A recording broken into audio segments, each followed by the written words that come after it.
Good day, everyone.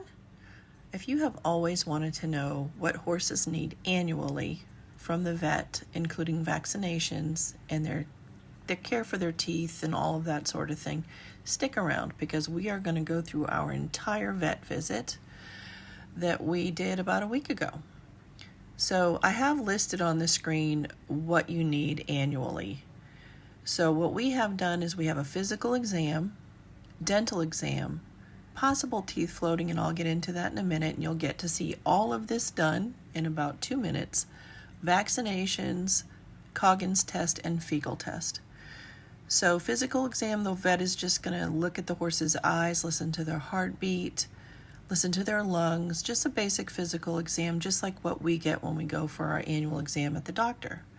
They also do a dental exam because horses do not chew the way that people chew.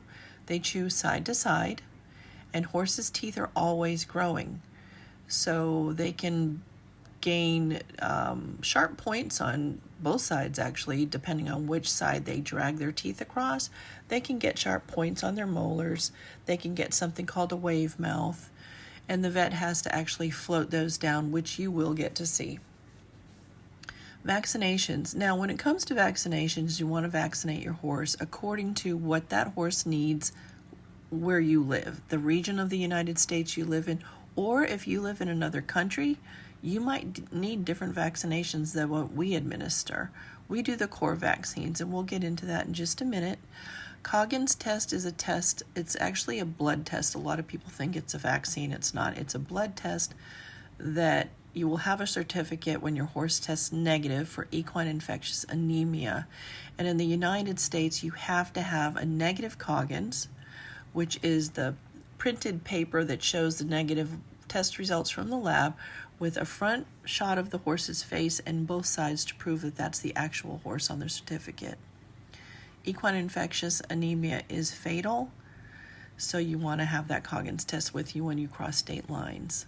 We're also going to do fecal tests. That is a test of manure to see what the egg count is and what type of parasites your horse has so you can deworm them properly.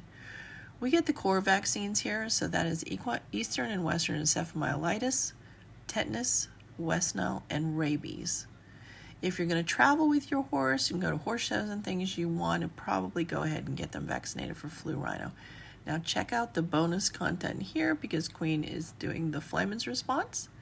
I've got up on the screen what that means. She's taking in pheromones. I do want to warn you that you're going to see needles and you're going to see sedated horses. And here we go. So here's our vet, and she has been our vet for over 20 years, probably 22 or 23 years, and she's doing Jax's physical exam.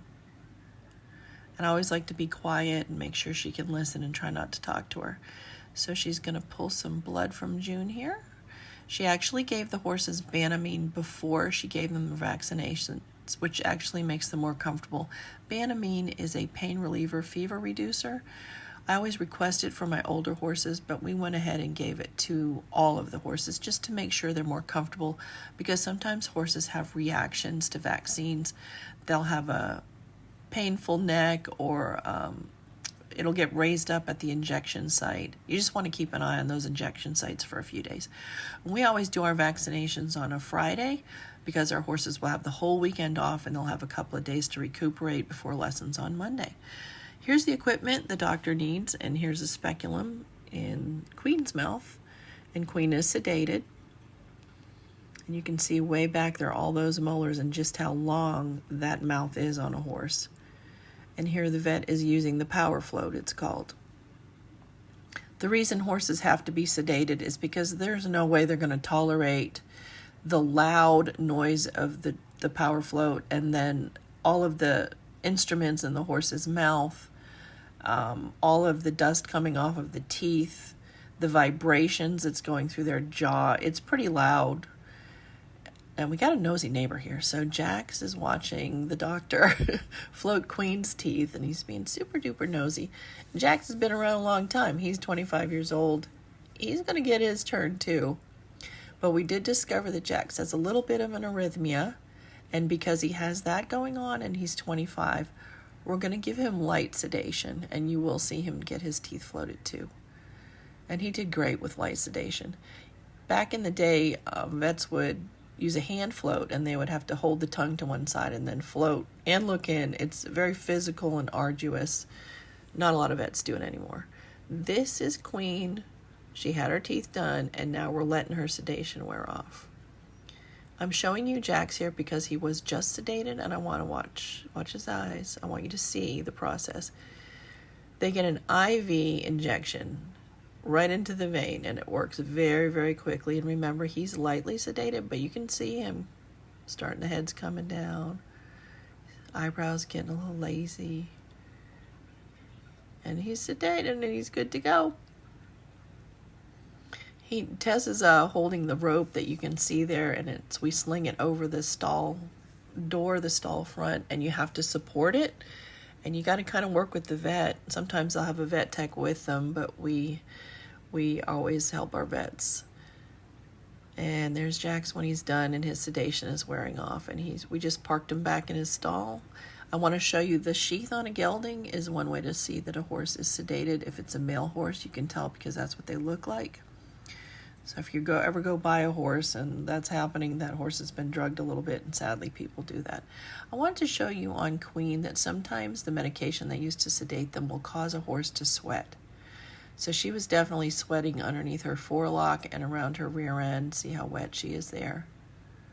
It'll make them hot. It'll make them sweat, and that's just the medication. And here's little Boss, and he's sedated. Little head down.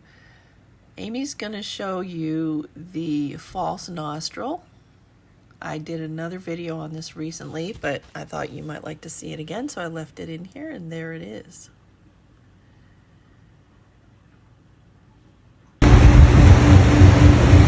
As you can see, everybody has pretty much come out of their sedation. Right, Jax? He got lightly sedated because he's an older guy, so you take it easy. Boss was the last one to get sedated. He still looks a little bit sleepy, so I might wait a few more minutes before I turn them out. Claire's just over there in her fans. Queen got sedated first. She's ready to go. Everyone I'm surprised is ready to go because he was second to last. And Junie here, she's definitely awake. She's coming out of it. Sedation takes about, I don't know, it's been at least an hour since we did this, since we did the first course, so that was Queen.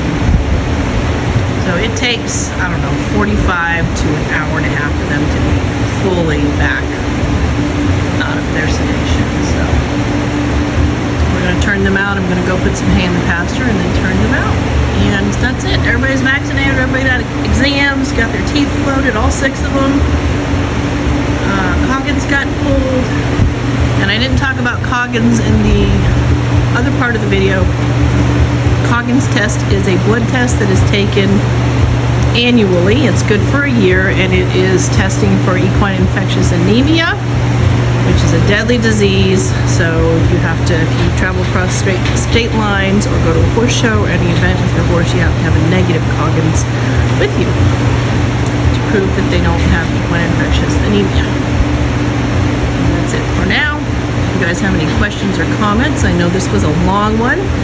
Thank you for bearing with me, but if you have any questions about vaccinations that we did, or getting their teeth floated, or any of the tools, or how long anything lasts, or anything at all, just put them in the comments section. You know, I'll answer anything about horses, even if it's gross and out of your eye. And as always, we hope you have a wonderful